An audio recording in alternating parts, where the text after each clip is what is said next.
What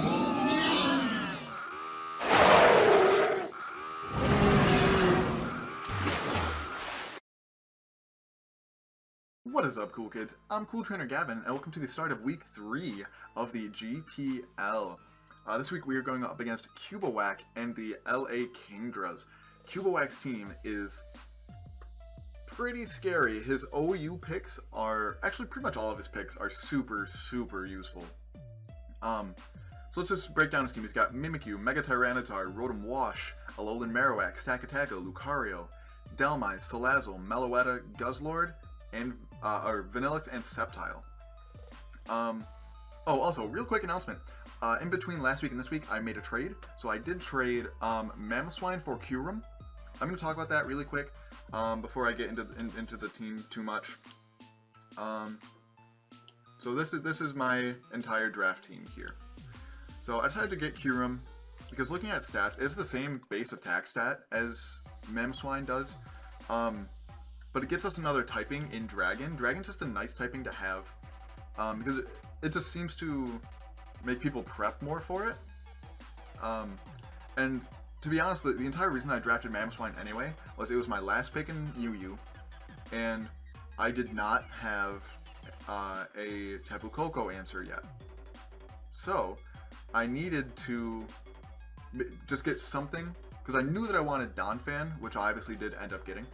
But I knew that I wanted something to prevent Volt Switch. So I was like, and we also re-randomized. If you didn't catch the draft, we re-randomized the draft order between UU and RU. So I was like, I don't want to get stuck going last and have Donphan get sniped for me, so I need a ground type now. So I picked what, in my opinion, was one of the better ones available, Mamoswine, something I have a decent amount of experience using. But in retrospect, Mamoswine, it just has way too many weaknesses to be super useful. So I decided to go Kyurem. Kyurem is a very good Pokemon, very underrated Pokemon. It's got decent defenses for an Ice type, being 125 HP, 90 for defenses. So resisted and even neutral hits it's going to take pretty well, even without too much investment. And both of its attack stats are great at base 130, so you can run it physical with Outrage. I wish that it got Icicle Crash, but it doesn't. But it gets Iron Head, it gets Rock Slide, Stone Edge, Zen Headbutt, Shadow Claw. A fair amount of coverage. As for special, it gets obviously Draco Meteor, which is hugely powerful. Ice Beam, Psychic, Flash Cannon, Earth Power, Shadow Ball, Signal Beam. It has, in general, just a lot of really good coverage. And also, its speed tier is really good because it outspeeds most, like with a Choice Scarf, it outspeeds most other common Scarfers. Most Scarfers tend to be between, I would say, most Scarfers tend to be around 80-ish speed. So if I run this Scarf, I might even be able to run it Modest or Adamant Scarf instead of a Jolly or Timid Scarf. So I feel like it just gives me some more options.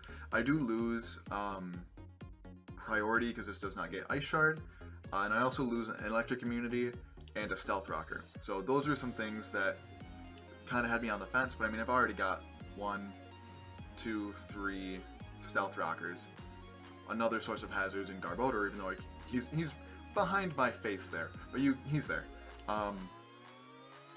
And we have arguably a better Tapu Koko answer in Donphan.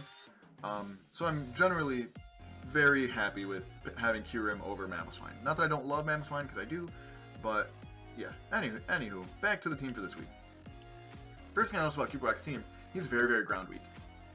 He has no Pokemon. I'll take that back. He has Rotom Wash that is immune to ground, and then other than that, his best ground resist is Dhelmise, which is a fairly good one. But other than that, it's just Dhelmise and Sceptile. So Sceptile does not appreciate taking any hits, even resisted ones. And Dhelmise is so slow that that can potentially be a factor. So having Mamoswine actually would have been fairly nice this week, but Assault Vest, Donphan will do just fine because this is mainly here to check D-Dance Mega Tyranitar, Stakataka, and Lucario. Because to do any kind of damage to me, to do more than 50% damage to me, Mega Tyranitar needs to be at +2. And at that point, Gyro Ball is going to destroy it easily. And if not, we have Sturdy. So if something happens and he crits me, we have Sturdy. I Gyro Ball him that turn, and then I can Ice Shard him, which will most likely pick up the knockout. We are almost max HP and max attack. We're running a Brave Nature because Donphan at base 50 is not going to outspeed anything on his team outside of the Stakataka, which we will outspeed still anyway. And the Dhelmise. I would not leave this in against the Dhelmise to begin with, and we outspeed Stakataka anyway. So we're running negative speed to make Gyro Ball do the most damage. Sorry, my voice is a little hoarse. I've recorded like 3 or 4 videos already today. And then Earthquake does a ton of damage to everything on his team. The only thing we have to watch out for is Rotom. But Rotom, I think, is covered pretty well by the rest of the team. Then we have Wesley Snipes making his 3rd appearance in a row this week with the Choice Specs. We have Photon Geyser, Earth Power, Heat Wave, and a Totemize. So you might think, Gavin, why do you have a Totemize on a Choice Specs set? Well, several of his Pokemon get knockoff, including, I believe Dhelmise gets it, Marowak definitely gets it, Tyranitar might get it, but most Tyranitar run Crunch. But it's just in the event that we get knocked off, we have an option.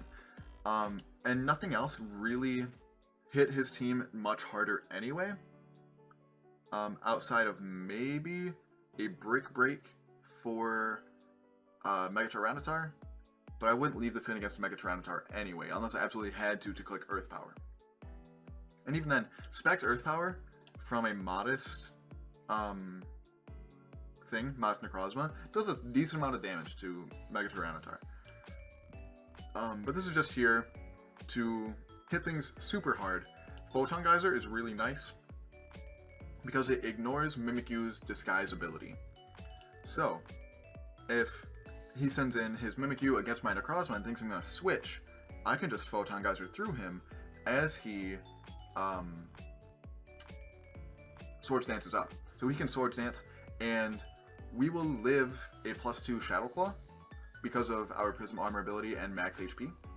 We won't live a Ghost Z-move, unfortunately, but 2 Photon Geysers easily kills any Mimikyu set that he can come up with. I'm also not running a ton of speed on this team, outside of Jack Black and Angst, because his team is actually quite Trick Room-ish as well, because he has Mimikyu as a Trick Room setter, Stakataka as a Trick Room setter, I believe Meloetta might get it as well, and potentially Dhelmise. I'm not positive about Dhelmise, and I don't think it does, but it wouldn't surprise me if it did. So that is also factored into Donphan being absolute min speed. But then we have Hawlucha, and it's a little weird to be having Hawlucha, or Jack Black our Hawlucha, without Bulu. But this week I'm decided to run Mold Breaker and Choice Band because Mimikyu exists, and Mimikyu kind of scares me. But Banded Iron Head with Mold Breaker does 80% to Mimikyu and has a 30% flinch chance, and if it's not boosted, I think we have a chance, a roll in my favor to live a play rough. So that can be really useful. We also have High Jump Kick for the Tyranitar and the Stakataka, and the Lucario. His team has a lot of duplicate typings. I'll just need to watch out for clicking High Jump Kick, because he does have Alolan Marowak and Dhelmise as switch-ins, which will do 50% to my Hawlucha. So I've considered running Brick Break instead, but I think just the power of High Jump Kick is too much to pass up on. Plus, we have our Wish Passer in Glamour, our Florges, which I'll talk about in a second.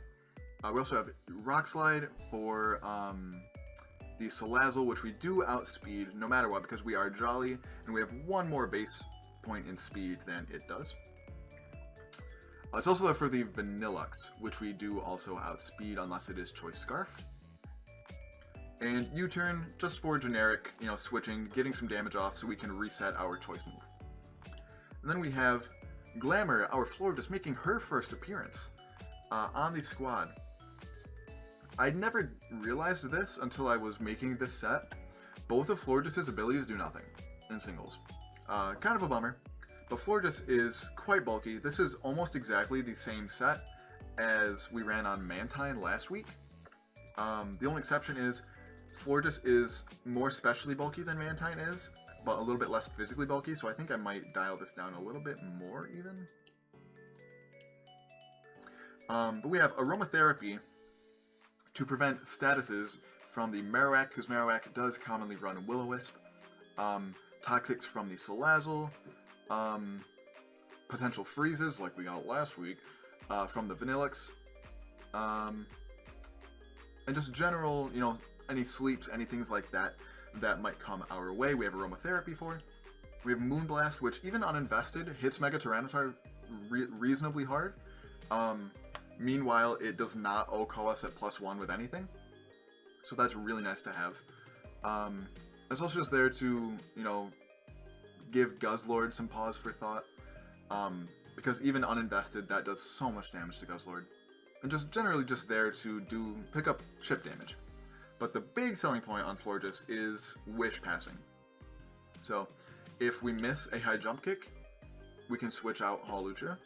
If a Donphan gets pretty low, we can switch it out, and we can Wish Pass into it pretty freely against his team. His team does not have a ton of options for Florges outside of Stakataka and Lucario.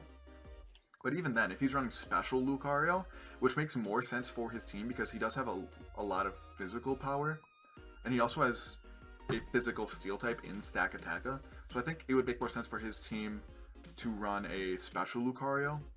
But even then, we live, Flash Cannons pretty well, and then can just Wish Protect up on it.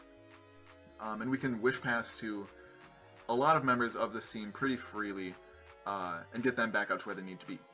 So that is Florges. Then we have Angst making a return from week 1. Our Mega Absol. We're not running it mixed this time because I think it'd actually be better with his team to run it special, like full special. But I didn't feel comfortable doing that because how can you pass up on a base 150 attack stat? You just can't.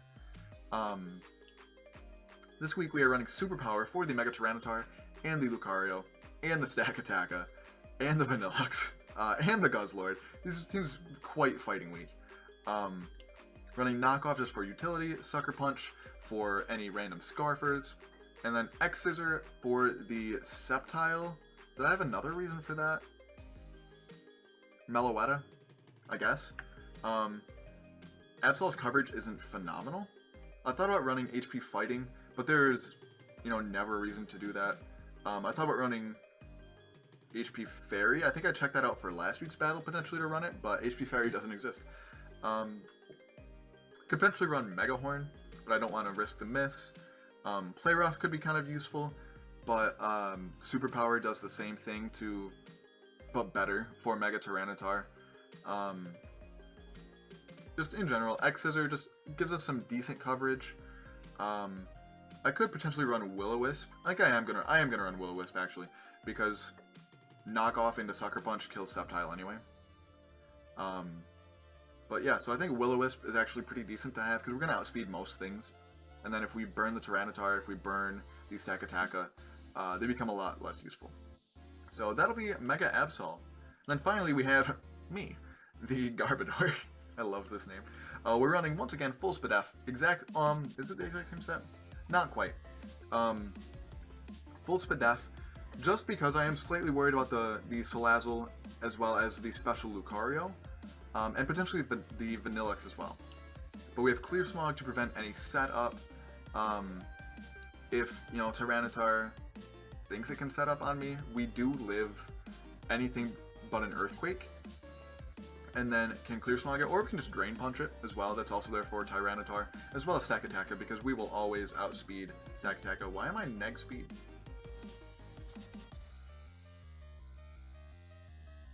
I don't know why I'm next speed. Silly showdown.